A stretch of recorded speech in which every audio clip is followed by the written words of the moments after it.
Tsunamis, written by Sean Taylor.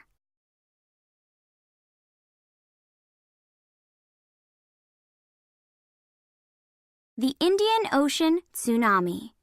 On December 26, 2004, a powerful earthquake shook the ocean floor near the coast of Sumatra, Indonesia.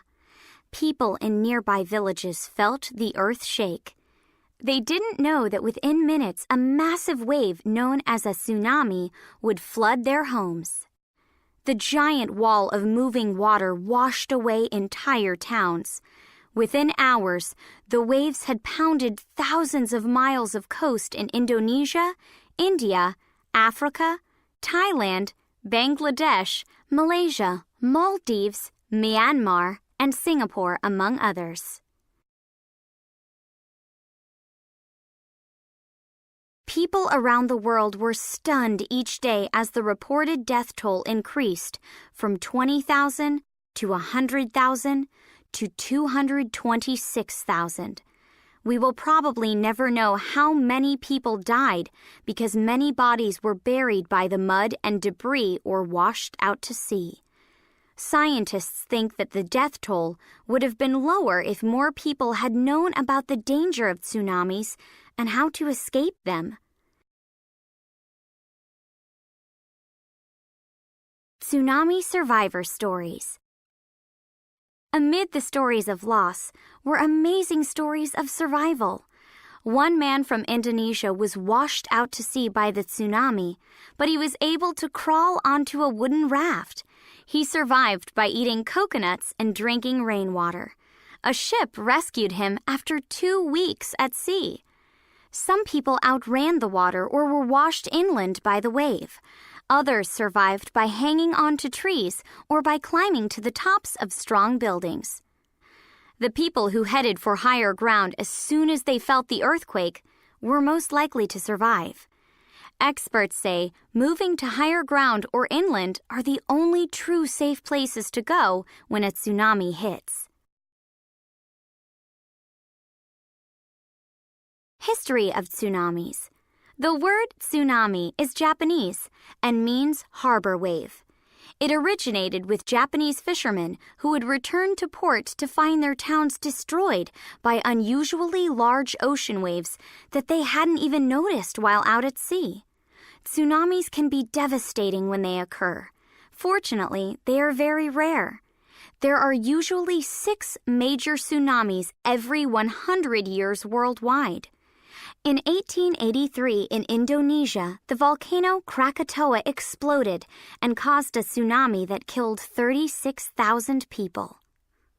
In 1958, a landslide in Alaska splashed into Lituya Bay, creating a wave 1,720 feet, 524.26 meters high. An earthquake off the coast of Chile caused a tsunami in 1960, devastating parts of South America, Hawaii, and Japan.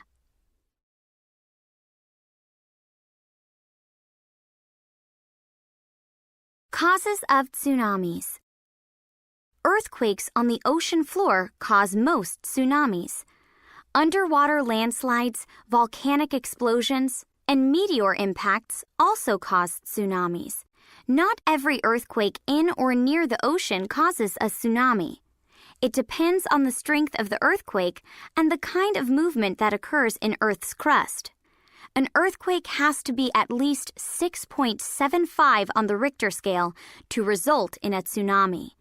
The Indian Ocean tsunami of 2004 was caused by a mega earthquake with a magnitude of 9.0. How strong is it? The force of an earthquake is described with the Richter scale. People do not feel a 2.0 earthquake at all. Seismographs all around the world can measure a 4.5 quake. With each step up the Richter scale, force increases rapidly. A magnitude 6.0 earthquake has 10 times the power of a 5.0 quake. So when you hear about a magnitude 7, 8, or 9 quake, remember that each unit is actually 10 times the strength of the unit before. Tsunamis are sometimes called tidal waves because they rush in like a high tide, but in truth, they have nothing to do with tides. Tsunamis are also different from normal surface waves caused by wind. Surface waves tend to roll onto shore in a circular motion.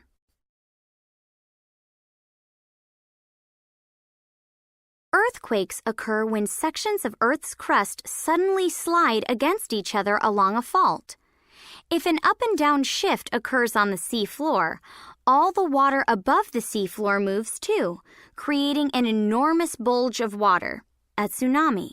The tsunami moves almost invisibly in the open ocean because it is broad and very low compared to surface waves.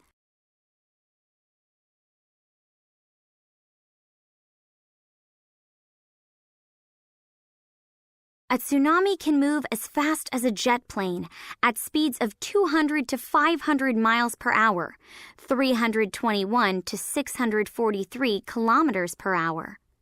Tsunamis retain their strength as they spread out over thousands of miles of ocean, like ripples in a pond.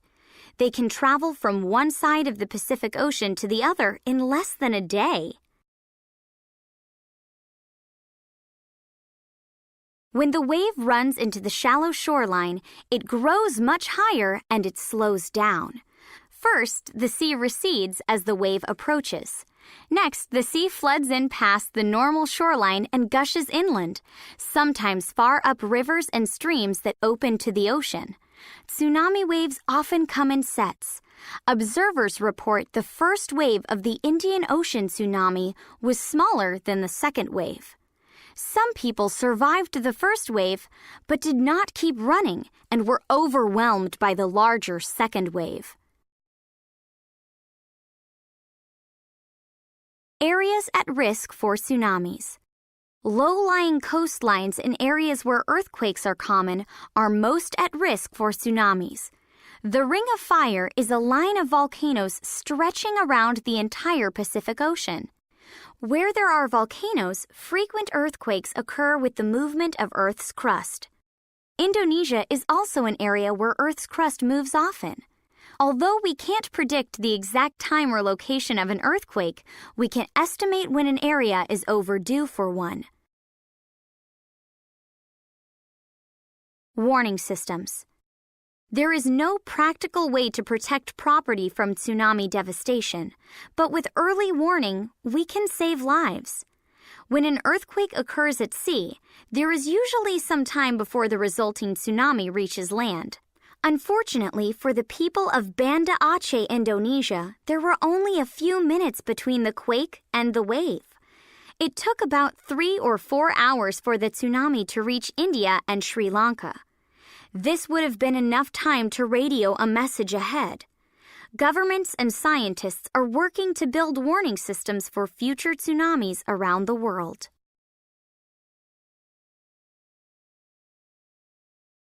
On the Pacific coast of the United States, a tsunami warning system is in place. Seismographs all along the Pacific coast detect earthquakes.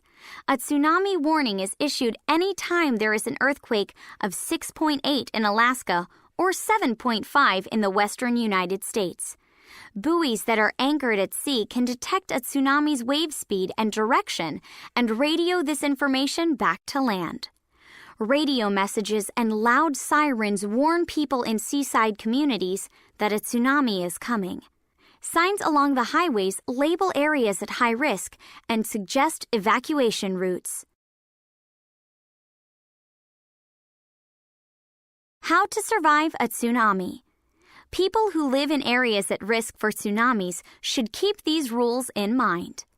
Find out what the safe evacuation routes are and develop a family emergency plan. Follow the evacuation directions if a tsunami warning is issued. Don't waste time saving property. Depending on the earthquake location, you may have hours or only minutes to leave. If an earthquake occurs, head immediately to higher ground. Make sure that everyone in the house knows to leave. Don't wait for evidence of an approaching tsunami. Outrunning a tsunami that has already arrived should be a last resort. Flee on foot. Traffic jams can quickly form, causing the waste of precious minutes. Don't stay in small buildings close to the coast. Most houses cannot withstand the force of a tsunami. Stay away from rivers near the coast. Tsunamis can wash far inland along river channels. Stay in a safe location until the authorities give an all-clear message. Remember, the first wave may not be the biggest or the last. Conclusion. Earthquakes and tsunamis are scary reminders of the power of nature. We can't prevent these events from happening, but we can prepare for them.